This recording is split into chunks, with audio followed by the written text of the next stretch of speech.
സുഹൃത്തുക്കളെ എല്ലാവർക്കും നമ്മുടെ പുതിയ സ്വാഗതം. ഇന്ന് ഞാൻ നിങ്ങളെ അറിയിക്കാൻ വന്നിരിക്കുന്ന ഒരു കാര്യം എന്താണെന്ന് വെച്ച് കഴിഞ്ഞാൽ നമ്മുടെ മുഖ്യമന്ത്രിയായിട്ടുള്ള സതീശൻ ജിയുടെ കുറച്ച് മെഴുകലുകൾ, അതായത് ചൊട്ടയിലെ ശീലം ചുടല വരെ എന്നൊക്കെ പറയുന്നത് പോലെ അദ്ദേഹത്തിൻ്റെ പ്രതിപക്ഷ നേതാവായിട്ടിരിക്കുന്ന സമയത്തും ഈ പറയുന്ന സജീവ രാഷ്ട്രീയ പ്രവർത്തകനായിട്ടിരിക്കുന്ന സമയത്തുമൊക്കെ യൂസ് ചെയ്തിട്ടുള്ള ആ ഒരു കള്ളത്തരം അല്ലെങ്കിൽ നുണപ്രചരണം അതങ്ങനെ കണ്ടിന്യൂ ചെയ്തുകൊണ്ടിരിക്കുകയാണ്.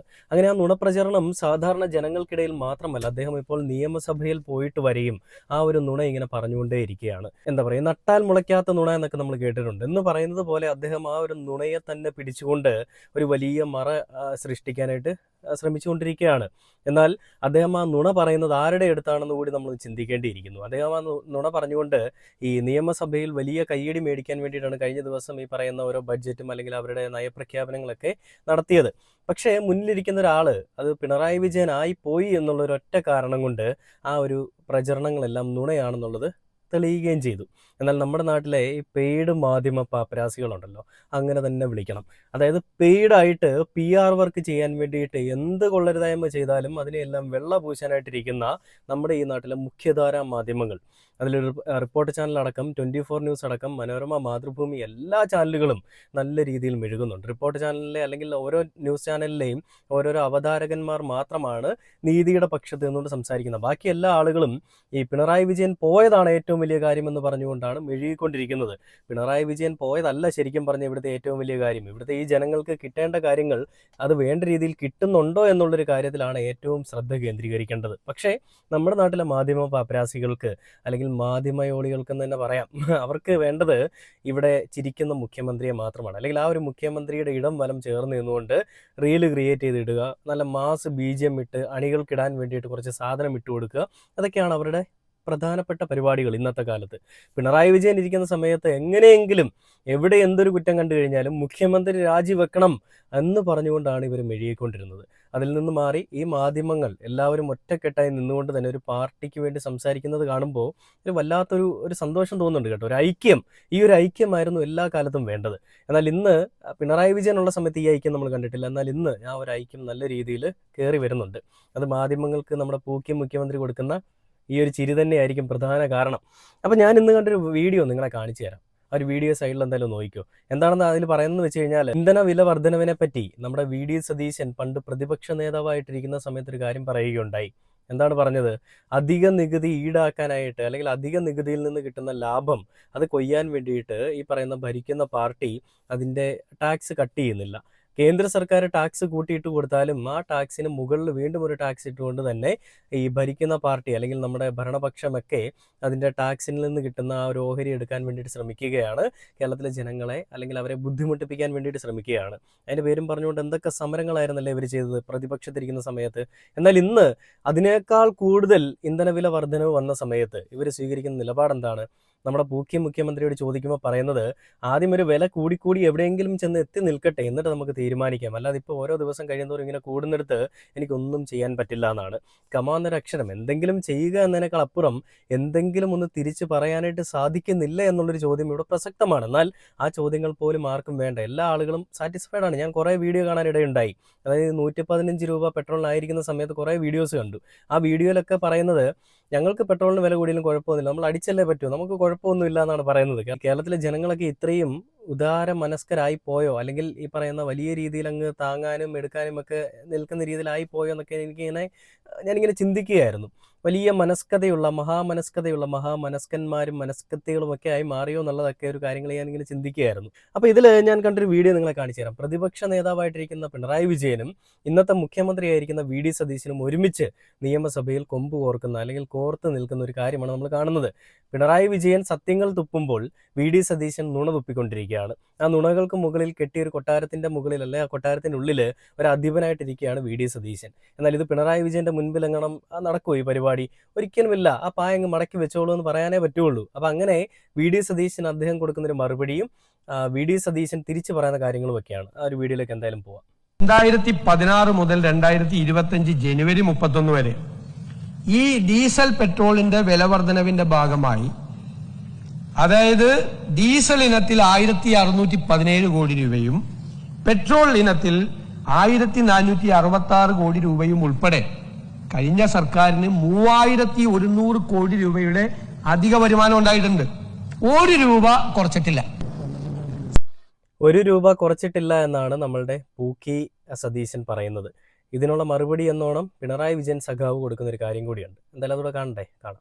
സർ, ഇവിടെ 2016 LDF സർക്കാർ അധികാരത്തിൽ വന്നപ്പോ പെട്രോൾ ഡീസൽ നികുതി നിരക്ക് കൂട്ടിയിരുന്നില്ല എന്ന കാര്യം ഓർക്കണം. 2018 LDF സർക്കാർ പെട്രോളിന്റെയും ഡീസലിന്റെയും നികുതി കുറക്കാൻ തയ്യാറായി. അതിന്റെ ഭാഗമായി 509 കോടി രൂപയുടെ നികുതി ഇളവ് അന്ന് ജനങ്ങൾക്ക് ഒറ്റയടിക്ക് നൽകുകയും ചെയ്തു. കണ്ടില്ലേ, പിണറായി വിജയൻ എന്ന് പറയുന്ന ഒരു മനുഷ്യൻ ഈ ഒരു കാര്യം പറയുന്നത് വെറുതെ അദ്ദേഹം എഴുതി വായിച്ച് പറയുന്നതല്ല. കുറെ ആളുകളുടെ കമന്റുകളൊക്കെ ഉണ്ട് കേട്ടോ. അതായത് ഇപ്പോഴും നോക്കി വായിക്കണം, അല്ലെങ്കിൽ ഒന്നും അറിയില്ല പിണറായി വിജയൻ എന്നൊക്കെയാണ് പറയുന്നത്. അവരോട് എനിക്ക് പറയാനുള്ളത്, എൻ്റെ പൊന്നു സുഹൃത്തുക്കളെ, അദ്ദേഹത്തിന് നോക്കി വായിച്ചേ പറ്റുള്ളൂ. കാരണം അദ്ദേഹം ഈ UDF സർക്കാർ ഉണ്ടായിരുന്ന സമയത്ത് 2016 മുൻപ് ഇവർക്കൊരു ഭരണം ഉണ്ടായിരുന്നല്ലോ. ആ ഒരു സമയത്ത് ഇവർ ചെയ്തതുപോലെ വിരലിൽ എണ്ണാൻ പറ്റുന്ന അത്രയും വികസനങ്ങളല്ല ഇടതുപക്ഷ സർക്കാർ ഈ കേരളത്തിന് വേണ്ടി ചെയ്തിട്ടുള്ളത് ഈ കഴിഞ്ഞ 10 വർഷം. അതുകൊണ്ട് തന്നെയും അവർക്ക് UDFന് വിരലിൽ എണ്ണാൻ പറ്റുന്ന വികസനങ്ങളായിരിക്കാം ഉണ്ടാവുക. അതായത് ഈ വിഴിഞ്ഞത്ത് കല്ലിട്ടു, പിന്നെ അങ്ങ് ഹാർബറിന്റെ അപ്പുറത്ത് പോയിട്ട് മീൻ വരാൻ വേണ്ടിയിട്ടോ, അല്ലെങ്കിൽ അവിടെ ടാങ്കർ വന്ന് നിൽക്കാൻ വേണ്ടിയിട്ടോ ഒക്കെ കാര്യങ്ങൾ ചെയ്തു. അല്ലെങ്കിൽ റോഡിന്, ദേശീയപാതയുടെ ഈ പറയുന്ന നവീകരണത്തിന് വേണ്ടിയിട്ട് തീരുമാനങ്ങൾ എടുത്തു എന്നൊക്കെ പറയുന്നത് പോലെ 5 or 6 വികസനങ്ങളല്ല അവർ ചെയ്തത്. അവർ എത്ര വികസനങ്ങളാണ് നമ്മുടെ കേരളത്തിന് വേണ്ടി കാഴ്ചവെച്ചിട്ടുള്ളത്. എല്ലാം കണക്കെടുത്ത് പറയാനാണെന്നുണ്ടെങ്കിൽ ഒരുപാട് നമ്മൾ പറയേണ്ടി വരും. 1 മണിക്കൂർ 2 മണിക്കൂറിന് മുകളിൽ ഇരുന്ന് സംസാരിക്കേണ്ടി വരും ആ ഒരു വിഷയം മാത്രം. അപ്പം അങ്ങനെ ഉള്ളപ്പോൾ അവർക്കത് നോക്കി വായിച്ചേ പറ്റുള്ളൂ. ചെയ്തിട്ടുള്ള വികസനങ്ങൾ അവർ കണക്ക് വെച്ചല്ല ചെയ്തിട്ടുള്ളത്. ഈ നാട്ടിലെ ജനങ്ങളുടെ ജീവിത സൗകര്യങ്ങൾ മെച്ചപ്പെടുത്താൻ വേണ്ടിയിട്ട് എന്തൊക്കെ ചെയ്യാൻ പറ്റുമോ ആ കാര്യങ്ങളെല്ലാം നോക്കിയും കണ്ട് ചെയ്തിട്ടുള്ള ഒരു പാർട്ടി തന്നെയായിരുന്നു ഇടതുപക്ഷം എന്ന് പറയുന്നത്. അപ്പോൾ അവർക്കത് നോക്കി വായിച്ചേ പറ്റുള്ളൂ. അപ്പോൾ നോക്കി വായിക്കുന്നതിന് കുറ്റം പറയുന്നവർക്ക് ഇതൊരു മറുപടി എന്നോണം തന്നെ ഇരിക്കട്ടെ. അപ്പോൾ ഇതിൽ ആ ഒരു മുഖ്യമന്ത്രി പറഞ്ഞൊരു കാര്യം, അതിന് വെറുതെ അദ്ദേഹം പറയുകയാണോ എന്ന് സംശയമുള്ള ആളുകൾക്ക് വേണമെന്നുണ്ടെങ്കിൽ ഞാനൊരു കാര്യം ഈ സൈഡിൽ ആഡ് ചെയ്യാം. അതിൽ പ്രത്യേകിച്ച് എടുത്ത് പറയുന്നത്, ശ്രീ തിരുവഞ്ചൂർ രാധാകൃഷ്ണന്റെ ചോദ്യം, അതിനുള്ള മറുപടിയായിട്ട് തോമസ് ഐസക്, മുൻ ധനകാര്യ വകുപ്പ് മന്ത്രി, പറയുന്നൊരു കാര്യമാണ്.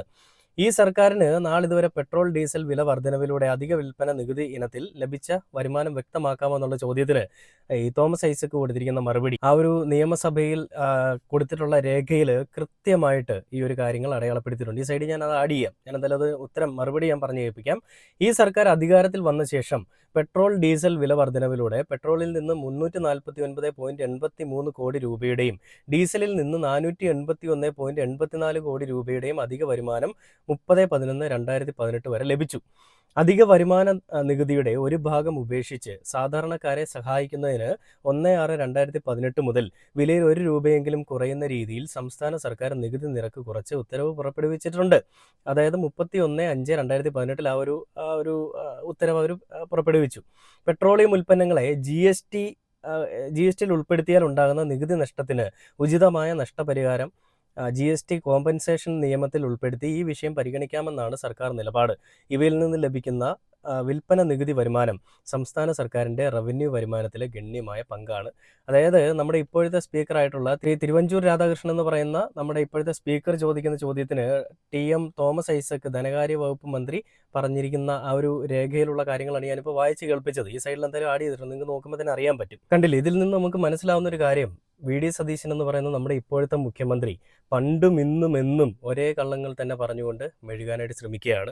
അതിന് കൃത്യമായിട്ടുള്ള രേഖകളുടെ അടിസ്ഥാനത്തിൽ തന്നെ, അല്ലെങ്കിൽ കൃത്യമായിട്ടുള്ള രേഖകൾ നിരത്തിക്കൊണ്ട് തന്നെ നമ്മുടെ മന്ത്രിമാരും മുഖ്യമന്ത്രിമാരും എല്ലാ ആളുകളും രംഗത്തേക്ക് വന്ന് സംസാരിക്കുന്നുണ്ട്. അപ്പോൾ ഈ ഒരു കാര്യത്തിൽ നിങ്ങളെ എടുത്ത് കാണിക്കേണ്ട ഒരു വീഡിയോയും കൂടിയുണ്ട്. എന്താണെന്ന് വെച്ച് കഴിഞ്ഞാൽ, നമ്മുടെ ഈ പറയുന്ന റവന്യൂ മന്ത്രിയായിട്ടുള്ള K. രാജൻ എന്ന് പറയുന്നൊരു മന്ത്രിയുണ്ട്. നമുക്ക് എല്ലാവർക്കും അറിയാം, വയനാട് വിഷയങ്ങളിലൊക്കെ ഏറ്റവും തരംഗമായിട്ട് നിന്നിരുന്ന, അല്ലെ വയനാട് വിഷയങ്ങളിലൊക്കെ നമ്മൾ കണ്ട് ശ്രദ്ധേയമായിട്ടുള്ളൊരു പങ്ക് വഹിച്ചിട്ടൊരു മനുഷ്യനായിരുന്നു ഈ രാജൻ എന്ന് പറയുന്നൊരു മന്ത്രി. ആ രാജൻ മന്ത്രി ഈ നിയമസഭയിൽ പറയുന്നൊരു കാര്യമുണ്ട്. അതായത് മുൻ ധനകാര്യ വകുപ്പ് മന്ത്രിയായിട്ടുള്ള ബാലഗോപാലൻ പറഞ്ഞൊരു കാര്യമുണ്ട്. നമ്മുടെ ഈ ഖജനാവിൽ ഫണ്ട് ഒരുപാടുണ്ടെന്നുള്ളൊരു കാര്യം അദ്ദേഹം പറഞ്ഞതിന് പിന്നാലെ നമ്മുടെ ഇതിനു മുൻപ് തന്നെ അധികാരത്തിൽ വന്ന സമയത്ത് തന്നെ VD സതീശൻ അടക്കമുള്ള ആളുകൾ പറഞ്ഞിരുന്നത് നമ്മുടെ ഈ പൊതുഖജനാവിൽ പൂച്ച പെറ്റി കിടക്കുകയാണെന്നാണ് പറഞ്ഞത്. ആ പൂച്ച പെറ്റി കിടക്കുന്ന പൊതുഖജനാവിൽ നിന്ന് എത്രയും പണം, അതായത് ഈ പറയുന്ന ആശമാർക്ക് കൊടുക്കാനും പെൻഷന് വേണ്ടിയിട്ട് 1070 കോടി രൂപ നിശ്ചയിച്ചതുമൊക്കെ എവിടെ നിന്നാണെന്നുള്ള ചോദ്യത്തിനൊക്കെ മറുപടി എന്നോണം വീണ്ടും സതീശനാദികളെല്ലാം കൂടി മെഴുകിയത് ആ ഖജനാവിൽ പൂച്ച പെറ്റി കിടക്കുന്ന എന്തൊക്കെയാണെന്നാണ്. എന്നാൽ അതിന് കൃത്യമായിട്ടുള്ളൊരു മറുപടി നല്ല രീതിയിൽ അണ്ണാക്കിൽ നിറയുന്നത് പോലെ തന്നെ കൊടുത്തിരിക്കുകയാണ് രാജൻ എന്ന് പറഞ്ഞൊരു മനുഷ്യൻ.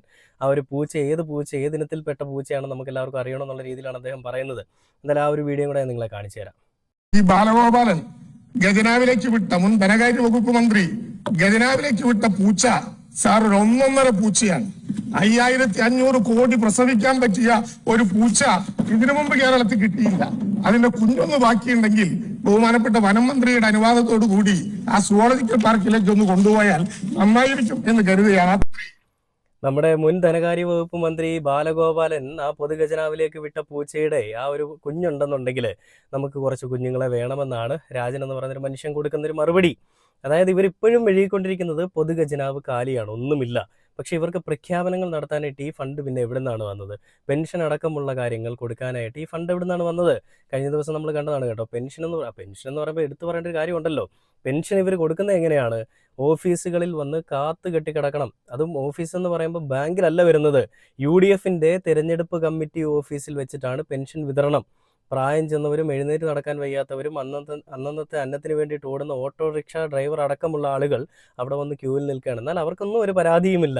അതാണ് ഞാൻ ആദ്യമേ പറഞ്ഞത്. മഹാമനസ്കരായിട്ടുള്ള നമ്മുടെ നാട്ടിലെ ജനങ്ങളെപ്പറ്റി ഓർക്കുമ്പോൾ എനിക്ക് വല്ലാത്ത അഭിമാനമുണ്ട്. ഒന്നിലും ഒരു പരാതിയുമില്ല ഇന്നത്തെ ആളുകൾക്ക്. അരി കിട്ടിയില്ലെങ്കിലും വീട്ടിൽ ആഹാരമില്ലെന്നുണ്ടെങ്കിലും ഒരു പ്രശ്നവുമില്ല. ഞങ്ങൾക്ക് ഞങ്ങളുടെ മുഖ്യമന്ത്രിയുടെ ചിരി കണ്ടാൽ മതി എന്നുള്ളൊരു രീതിയിലുള്ള കാര്യങ്ങളാണ് ഇവർ ചെയ്യുന്നത്. ഇങ്ങനെ ആയിരുന്നില്ല ഈ നാട്ടിലെ ജനങ്ങൾ മുൻപ്. എല്ലാം അവരുടെ കരങ്ങളിലേക്ക് ചിലപ്പോൾ വേറെ രീതി നമുക്ക് ചിന്തിക്കാം കേട്ടോ. ഒന്നും നേരായ രീതിയിൽ കിട്ടില്ല എന്നുള്ളത് അറിയാവുന്നത് കൊണ്ട് തന്നെ മുൻപേ അവരൊരു പ്രിക്കോഷൻ, ഒരു സേഫ്റ്റിക്ക് വേണ്ടി ഒരു പ്രിക്കോഷൻ എടുക്കുകയാണോ, ഒരു തയ്യാറെടുപ്പ് എടുക്കുകയാണോ എന്നുള്ളത് നമ്മൾ ചിന്തിക്കേണ്ടിയിരിക്കുന്നു. ചിലപ്പോൾ പ്രാക്ടീസ് ചെയ്ത് പോകുന്നതായിരിക്കാം. അപ്പോൾ ആ ഒരു വിഷയത്തിൽ പെൻഷൻ വിതരണം ഇവരുടെ ഒരു ഔദാര്യം എന്ന രീതിയിലാണ് ഇവർ കൊടുത്തത്. അതായത് ഓച്ചാനിച്ച് നിൽക്കുന്ന ആളുകൾക്ക് ദക്ഷിണ കൊടുക്കുന്നത് പോലെ കുറച്ച് ഫണ്ട് അങ്ങോട്ട് ഇട്ട് കൊടുക്കുന്നു എന്നുള്ള രീതിയിലാണ് ഇവർ കൊടുക്കുന്നത്. എന്നാൽ ഇടതുപക്ഷ സർക്കാർ ഇവിടെ ഉണ്ടായിരുന്ന സമയത്ത് എങ്ങനെ കൊടുത്തത്? എല്ലാ ആളുകളുടെയും അക്കൗണ്ടുകളിലേക്ക് കൃത്യം എല്ലാ മാസവും 25-ാം തീയതി ആവുന്ന സമയത്തേക്ക് ഫണ്ട് എത്തിയിരിക്കും. അതായത് വീട്ടിൽ നിന്ന് പുറത്തേക്ക് പോകാൻ വയ്യാത്ത ആളുകൾ, പ്രായം ചെന്ന ആളുകളൊക്കെ ഉണ്ടാവുമല്ലോ, അവർക്ക് വേണ്ടിയിട്ട് സഹകരണ ബാങ്കിലെ ഉദ്യോഗസ്ഥർ അവരവരുടെ വീടുകളിലേക്ക് എത്തിച്ചു കൊടുക്കുന്ന ഒരു സംവിധാനവും ഏർപ്പെടുത്തിയിട്ടുണ്ടായിരുന്നു. എന്നാൽ ഈ ഒരു പുതിയൊരു സർക്കാർ ഭരണത്തിൽ വന്ന സമയത്ത് അതേ സഹകരണ ബാങ്കിലെ ഉദ്യോഗസ്ഥർ അവരുടെ തിരഞ്ഞെടുപ്പ് കമ്മിറ്റി ഓഫീസിൽ ഇരുന്നുകൊണ്ട് അവിടെ വരുന്ന ആളുകൾക്ക് മാത്രം പൈസ കൊടുക്കുന്ന ഒരു കാര്യമാണ് നമ്മളിപ്പോൾ കാണുന്നത്. എന്തൊരു അവസ്ഥകളൊക്കെയാണല്ലേ. കേരളം മാറിയൊരു മാറ്റമേ. കേരളത്തിൽ വികസനമല്ല വേണ്ടത്, ചിരിക്കുന്ന മുഖ്യമന്ത്രിയാണ് വേണ്ടത്. ഇനിയെങ്കിലും തുടർഭരണം വരുവാണെന്നുണ്ടെങ്കിൽ, അല്ലെങ്കിൽ നിങ്ങൾക്ക് ഭരണമാറ്റം വന്ന് ഇടതുപക്ഷ സർക്കാരിന് വീണ്ടും ഒരു സ്ഥാനം കിട്ടുകയാണെന്നുണ്ടെങ്കിൽ ചിരിച്ചാൽ മാത്രം മതി, ഒന്നും ചെയ്യേണ്ട. കാരണം ഇനി ഒന്നും ചെയ്യാനും ഇല്ല, അത് വേറെ വസ്തുതയാണ്. എല്ലാം ചെയ്തു വെച്ചിട്ടാണല്ലോ നിങ്ങൾ ഇറങ്ങി പോയിരിക്കുന്നത്. ഈ നാട്ടിലെ ജനങ്ങൾക്ക്, ഞാനടക്കമുള്ള ആളുകൾക്ക് ചിരി മാത്രം മതി. രാവിലെയും വൈകിട്ടും ഉച്ചയ്ക്കുമെല്ലാം ചിരി മാത്രം മതി, നിറഞ്ഞൊരു ചിരി മതി. എന്തൊരു കഷ്ടമൊക്കെയാണല്ലേ, എന്തൊരു അവസ്ഥയൊക്കെയാണല്ലോ നമ്മുടെ നാടിൻ്റെ. Okay bye. എന്തായാലും സതീശനാദികൾക്കും സതീശനുമൊക്കെ ശരിക്കും കിട്ടി ബോധിച്ചിട്ടുണ്ട്.